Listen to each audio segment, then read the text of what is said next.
Pertubuhan Bangsa-Bangsa Bersatu atau lebih dikenali sebagai PBB telah ditubuhkan pada 24 Oktober 1945 yang menggantikan Liga Bangsa-Bangsa Bersatu. PBB ini beribu pejabat di New York. PBB ini bukan satu organisasi yang kecil kerana dia merupakan satu organisasi yang besar disebabkan seluruh negara menyertainya. PBB ini mempunyai struktur yaitu yang dikenali sebagai struktur piagam yang merangkumi Majlis Perhimpunan Agung, Majlis Keselamatan dan beberapa yang lain. Matlamatnya adalah untuk mengekalkan keamanan, keselamatan antarabangsa serta menyelesaikan masalah ekonomi, sosial dan politik. Banyak kejayaan yang telah dicapai oleh PBB dalam menyelesaikan konflik, antaranya konflik di Kosovo. Cabaran PBB adalah campur tangan kuasa besar. Kajian ini bertujuan mengenal pasti peranan Pertubuhan Bangsa-Bangsa Bersatu dalam mengekalkan keamanan dan keselamatan global, serta mengkaji faktor-faktor yang mempengaruhi keberkesanan PBB dalam menangani konflik antarabangsa. Selain itu, kajian ini juga menilai sejauh mana peranan PBB dalam konflik Palestin dan Israel. Kajian ini menggunakan pendekatan kualitatif dengan kaedah pengumpulan data sekunder yang melibatkan analisis dokumen seperti laporan rasmi PBB, jurnal akademik, artikel ilmiah, laporan NGO dan sumber berautoriti bagi memastikan maklumat yang diperoleh adalah sahih, terkini dan boleh dipercayai. Kajian ini menggunakan teori liberalisme untuk menilai keberkesanan Pertubuhan Bangsa-Bangsa Bersatu dalam mempromosi keamanan dan keselamatan global. Menurut liberalisme, negara tidak semestinya sentiasa bersaing atau berperang. Sebaliknya, mereka boleh bekerjasama secara aman melalui institusi antarabangsa seperti PBB. PBB berfungsi untuk mengurangkan ketidakyakinan antara negara, membina kepercayaan dan menyelesaikan konflik melalui rundingan, bukannya keganasan. Hari ini saya akan membentangkan tentang dapatan kajian pertama kami, yaitu peranan PBB dalam keamanan dan keselamatan global. Yang pertama, PBB memastikan hak asasi manusia dilindungi. Organisasi global seperti Majelis Hak Asasi Manusia, Pejabat Suruhanjaya Tinggi Hak Asasi Manusia, dan Suruhanjaya Tinggi Bangsa-Bangsa Bersatu untuk pelarian berfungsi sebagai organisasi global untuk memantau, melaporkan, dan mengambil tindakan terhadap pelanggaran hak asasi manusia. Peranan PBB dalam melindungi hak asasi manusia di dunia memberikan impak yang positif. Kedua, PBB mengekalkan keamanan dalam UNSC. UNSC adalah salah satu daripada 6 badan utama PBB untuk mengekalkan keselamatan negara yang dianggotai oleh 15 buah negara, dengan 5 diantaranya adalah pemegang kuasa veto. Majelis ini mempunyai kuasa untuk mengeluarkan resolusi yang wajib dipatuhi kerajaan negara anggota mengikut PBB. UNSC bertindak sebagai badan utama yang memastikan undang-undang antarabangsa dan mengurangkan risiko berlakunya peperangan. Untuk mengekalkan keamanan antarabangsa, langkah kolektif yang perlu diambil untuk mencegah ancaman terhadap keamanan, menghalang pencerobohan serta menyelesaikan konflik secara aman. PBB berperanan sebagai orang tengah dalam menyelesaikan perselisihan negara melalui Majlis Keselamatan.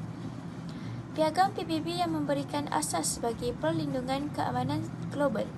Selain itu, PBB memainkan peranan yang penting juga dalam menyelesaikan masalah kemerdekaan wilayah.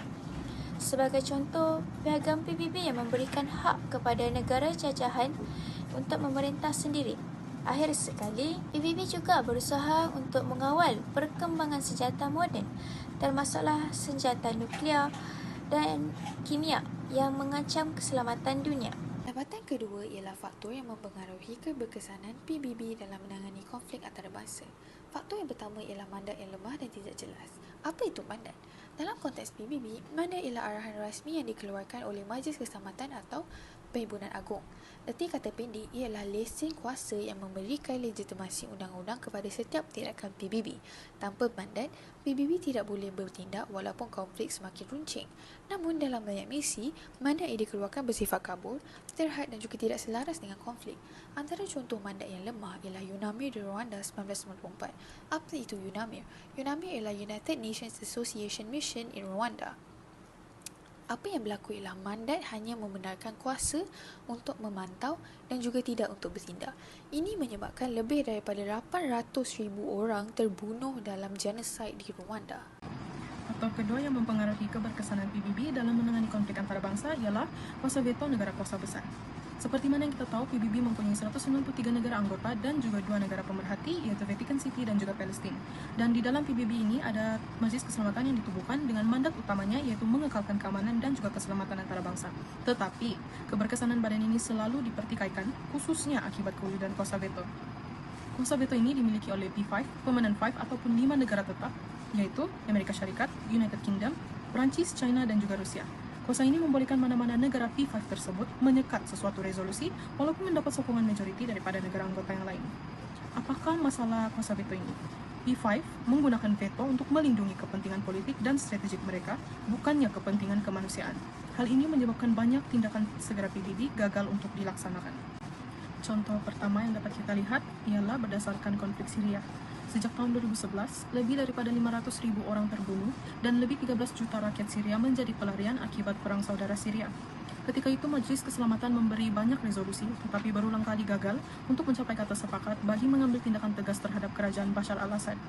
Hal ini karena Rusia dan China ketika itu telah menggunakan kuasa veto mereka untuk memveto lebih 16 resolusi berkaitan Syria, yaitu yang pertama, resolusi meminta Assad melepaskan kuasa, mengenakan sekatan diplomatik dan ekonomi, merujuk jenayah perang Syria kepada ICC International Criminal Court ataupun Mahkamah Jenayah Antarabangsa, mengutuk serangan kimia kota dan juga menuntut gencatan senjata kemanusiaan.